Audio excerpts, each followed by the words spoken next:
এই দেখুন, এটা একটা উপজাতির বাড়ি। তারা গাছ লাগাইছে, ফুলের গাছ, ফুলের বাগান। এই বিউনিতে আসছি, কেমন হয় জানাবেন কমেন্ট করে দর্শক ভাইরা, বুঝছেন? একটা কথা আছে না, যার সনে যার ভাব, তারে একটু দেখলে লাভ, একটু দেখলেই লাভ। এই জন্যে দেখুন, আমার বাপ বেশি অংশ ফুলের সাথে।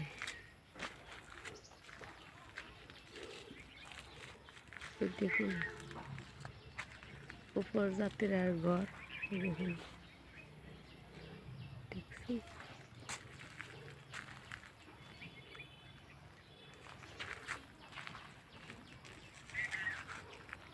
গেটের মুখে আসছি। খুদা হাফেজ, বাই, রাখি। কেমন হলো আমার ভিডিওটা কমেন্ট করে জানাবেন। দর্শক বন্ধুরা, ভুল ত্রুটি হলে ক্ষমা করে দিবেন। আমার বান্ধবীর বাসা যাইতেছি, যে আমার বান্ধবীর বাসা। রাখি, খুদা হাফেজ, বাই।